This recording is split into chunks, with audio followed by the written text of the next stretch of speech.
Alors voici l'exercice sur les espaces vectoriels numéro 3.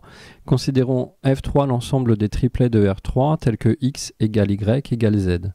Cet ensemble est-il un sous-espace vectoriel de R3? Je vais vous proposer 4 méthodes. La méthode classique, une méthode qui est une interprétation géométrique, une méthode qui utilise les applications linéaires et puis une méthode qui utilise un autre point du cours, sachant que la méthode géométrique permet de répondre de façon quasiment instantanée.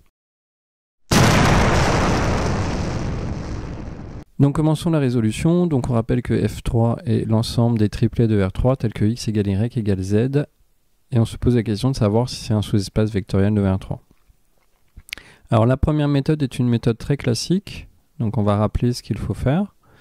Donc il faut d'abord montrer que F3 est un sous-ensemble de R3 et rappeler que R3 est un R-espace vectoriel. Il faut ensuite se poser la question de savoir si F3 est non vide, et en particulier on montre que l'élément neutre de l'addition appartient à F3. Et enfin il faut montrer la stabilité de F3 pour les combinaisons linéaires, et en particulier si je prends deux éléments de F3, la somme de ces éléments doit être dans F3, et si je prends un élément de F3 et un scalaire, c'est-à-dire un nombre réel, la multiplication de ce nombre réel fois l'élément de F3 doit rester dedans. Donc là, je l'ai dit bien sûr à l'oral, mais on va regarder ça ensemble. Premier point, F3 est-il un sous-ensemble de R3? Donc si on lit la définition, voici comment on lit ceci.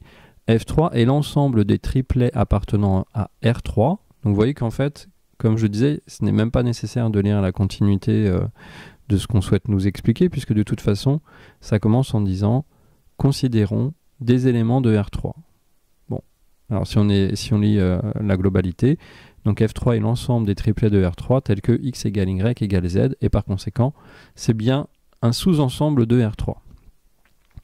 Question, est-ce que le vecteur nul, c'est-à-dire l'élément neutre de l'addition défini sur R3, appartient à F3? Bah là, c'est immédiat. La condition équivalente au fait que le vecteur nul soit dans F3, c'est que toutes ses composantes soient égales. Bon, 0 étant égal à 0 étant égal à 0, le vecteur nul est bien dedans, ce qui nous assure le fait que F3 n'est pas vide, mais qu'en particulier, il contient l'élément neutre de l'addition. Troisième point, c'est les stabilités. Donc, je prends deux vecteurs quelconques de F3. La somme, telle qu'elle est définie sur R3, appartient-elle à F3? Alors, un vecteur quelconque de F3 vérifie en particulier que toutes ses composantes sont égales, donc on peut l'écrire sous la forme AAA, où A est un réel, bien sûr. Et un second vecteur, on va l'écrire sous la forme BBB, où B est un réel. On se pose la question pour U plus V. Sous cette condition, est-ce que U plus V appartient à F3? Donc U plus V, par définition de la somme définie sur R3, ça vous donne le vecteur dont les composantes sont A plus B, A plus B, A plus B. Et on rappelle qu'un vecteur quelconque appartient à F3 à condition que toutes ses composantes soient égales. Donc vous voyez que c'est immédiat. U plus V appartient bien à F3. On a donc la stabilité pour la somme. On va regarder la stabilité pour la multiplication par un scalaire, ce qu'on appelle la multiplication externe. Donc je prends un nombre réel que j'appelle lambda, je prends un élément de F3 qui s'écrit donc sous la forme AAA avec A un réel, et je me pose la question de savoir si lambda fois U appartient à F3. Lambda fois U, par définition, c'est égal à lambda AAA, ça c'est par définition de U. C'est égal à lambda A, lambda A, lambda A. Ça, c'est par définition de la multiplication externe définie sur R3. Question, est-ce que le vecteur lambda U appartient à F3? Eh bien, ceci, vous savez que c'est équivalent à dire que ses composantes sont égales, ce qui est le cas. Par conséquent, lambda U appartient à F3. Qu'est-ce qu'on conclut de cette première méthode? On a montré que F3 était un sous-ensemble de R3. On a montré que l'élément neutre de l'addition, c'est-à-dire le vecteur nul de R3, était dans F3. On a montré que F3 était stable pour la somme de deux éléments et que F3 était stable par la multiplication externe. Par conséquent, cela nous assure que F3 est bien un sous-espace vectoriel de R3. Alors la deuxième méthode, c'est de considérer F3 comme étant le noyau d'une application linéaire. Donc là, si vous n'avez pas encore vu les applications linéaires, et même si vous les avez vues, c'est un petit peu plus délicat puisqu'on va définir une application linéaire de R3 dans R2. Et voici comment on la définit. À tout élément de R3, je lui associe un élément de R2 dont la première composante est x moins y et la seconde composante est y moins z. Alors pourquoi on choisit cette façon de définir f? Parce que si on revient à la définition en fait de f3, eh bien on a x égale y égale z est équivalent au système x égale y et y égale z, ce qui est équivalent en fait à x moins y égale à 0 et y moins z égale à 0. Alors si on définit l'application linéaire qui, à tout élément de R3, associe un élément de R2 ainsi défini, on voit qu'un élément du noyau, donc je rappelle que le noyau c'est un sous-espace vectoriel de l'espace de départ dont les éléments ont pour image l'élément neutre de l'addition de l'espace d'arrivée, c'est-à-dire le 0 de R2. Donc dire qu'un élément de R3 a pour image le 0 de R2, c'est-à-dire 0, 0, c'est équivalent à dire moins x moins y égale à 0 et y moins z égale à 0. Par conséquent, c'est équivalent à dire x égale y égale z. Et donc, c'est équivalent à dire que c'est un élément de F3. Alors, on va le vérifier un petit peu. Bon, le fait que F soit linéaire, je vous l'ai rédigé, mais quand on a l'habitude, il y a un argument simple que je ne vais pas énoncer tout de suite, qui permet de dire que effectivement c'est bien une application linéaire. Donc je vous rappelle que pour montrer qu'une application est linéaire, il faut montrer que l'image de la somme de vecteurs est égale à la somme des images et que l'image de lambda u, où u est un vecteur quelconque, est égale à lambda fois f de u. Voilà, donc ça ressemble à la stabilité pour la somme et la stabilité pour la multiplication externe.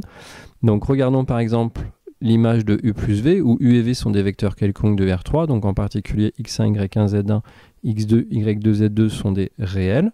Donc f de u plus v par définition, qui est u plus v? Eh bien c'est le vecteur qui est ici, ça c'est par définition de ce que c'est que la somme de deux vecteurs définis sur R3. Donc on regarde l'image de ce vecteur. Ensuite la deuxième ligne c'est par définition de f, c'est-à-dire la première composante c'est x plus x2 moins y1 plus y2. Et la seconde composante, c'est y1 plus y2 moins z1 plus z2. Ensuite, on travaille sur chacune des composantes. Donc, on écrit que cette quantité ici est égale à x1 moins y1 plus x2 moins y2. On fait quelque chose d'analogue pour la deuxième composante ici. D'accord, mais vous pouvez lire en même temps. Donc ça c'est y1 moins z1 plus y2 moins z2. Autrement dit, par définition de ce que c'est que la somme de deux éléments de R2, on a qu'en fait, cet élément de R2 s'écrit comme la somme de deux éléments de R2 dont les composantes sont x1 moins y1, y1 moins z1, et l'autre est x2 moins y2, y2 moins z2. Et par définition de ce que c'est que f, ici, vous reconnaissez f de x1, y1, z1. Ici, vous reconnaissez f de x2, y2, z2. Par conséquent, vous reconnaissez f de u plus f de v. Bon, je vous laisse un petit instant, ou du moins je vais commenter la deuxième partie. Donc pour montrer que f est linéaire, eh bien je prends un scalaire, je prends un vecteur de R3 et j'évalue f de lambda u. Alors f de lambda u, par définition de ce que c'est que lambda u, c'est f de lambda x, lambda y, lambda z. Par définition de ce qu'est f, c'est lambda x moins lambda y. Et la deuxième composante, lambda y moins lambda z. Je mets lambda en facteur dans chacune des composantes. Ensuite, par définition de la multiplication sur R2, eh bien, ce vecteur-là est égal à lambda fois ce vecteur-là. Et par définition de ce qu'est f, eh bien, ce vecteur ici, c'est lambda f de x, y, z, c'est-à-dire lambda f de u. Alors, vous voyez, à la fois c'est simple, mais c'est précis. et ça utilise en fait les définitions des opérations élémentaires sur R3 et sur R2. On a donc que f est bien linéaire, et maintenant on va vérifier que le noyau de f c'est F3. En fait, on l'a construit exactement pour que ce soit le cas. Je vous rappelle ou je vous apprends que le noyau d'une application linéaire, c'est les éléments de l'espace de départ qui vérifient que leur image est égale à l'élément neutre de l'addition de l'espace d'arrivée. Autrement dit, ça se traduit comme ça. C'est l'ensemble des triplets de R3 tels que leur image est égale à 0, 0. On réécrit ce que ça signifie dans le contexte dans lequel on est. F de x, y, z est égal à x moins y, y moins z. Par conséquent, c'est équivalent au fait que x moins y et y moins z soient égal au couple 0, 0. Par définition de ce que c'est qu'un couple, on a ici l'équivalence du fait que x moins y égale à 0 et y moins z égale à 0.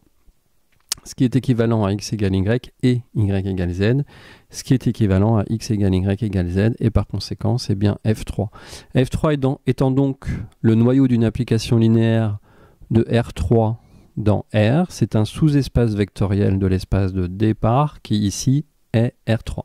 Donc la troisième méthode, c'est une méthode qui est idéale lorsque vous êtes à l'oral en particulier, mais vous pouvez le faire à l'écrit, mais c'est tellement rapide à l'oral que ça prend plus de temps de l'écrire quasiment. Donc elle consiste en fait à se souvenir que les seuls sous-espaces vectoriels de R3 sont l'ensemble qui contient l'élément neutre de l'addition, c'est-à-dire l'ensemble qui contient le triplet 0, 0, 0, R3 lui-même, les droites vectorielles, c'est-à-dire l'ensemble des vecteurs collinéaires à un vecteur non nul, et les plans vectoriels, c'est-à-dire l'ensemble des combinaisons linéaires de deux vecteurs non collinéaires. Donc, si je le dis autrement, les droites vectorielles, ce sont les ensembles qui sont représentés par des droites qui passent par l'origine, ou qui contiennent l'élément neutre de l'addition. Bon, là, il y a des petits abus de langage, mais je vous laisse y réfléchir. Et puis, les plans vectoriels, c'est les ensembles qui sont représentés par des plans qui passent par l'origine. Alors, si on regarde F3, en fait, il est caractérisé par deux équations qui sont x égale y et y égale z.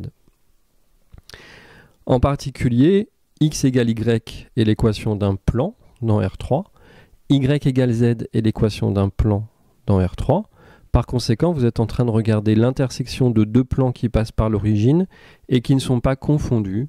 Par conséquent, leur intersection est une droite qui passe par l'origine et c'est donc un sous-espace vectoriel de R3, ce qui clôture le débat. Alors là, on vous a donné une écriture paramétrique de la droite, mais si on le pense comme ça, ça va être très proche de la méthode 4.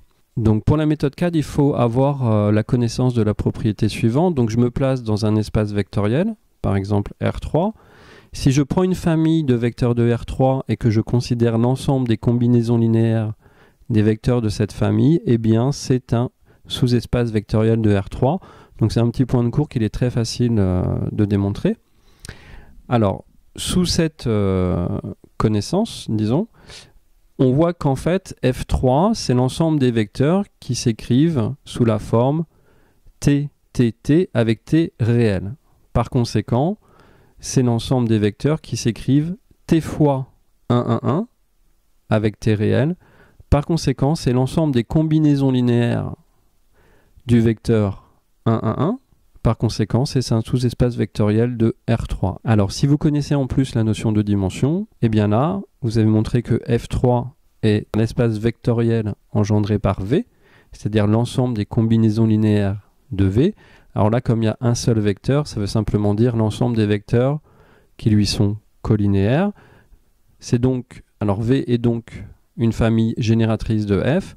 V étant non nul, c'est une famille libre de F, et vous venez simplement de dire que V constitue une base de F3, et par conséquent, F3 est un sous-espace vectoriel de dimension 1. Donc voilà, là ça vous a donné 4 méthodes pour répondre à cette question. En ce qui me concerne, je considère que la méthode 1 doit absolument être connue, parce que c'est quelque chose de très classique, et une fois que vous avez un petit peu travaillé sur les espaces vectoriels, je pense que la méthode la plus rapide, c'est la méthode géométrique. Cette méthode est particulièrement adaptée lorsque vous travaillez dans R, R2 et R3, puisque vous pouvez visualiser d'une certaine façon les sous-espaces vectoriels de R, de R2 et de R3. Bon courage, et puis n'hésitez pas à me laisser un petit message.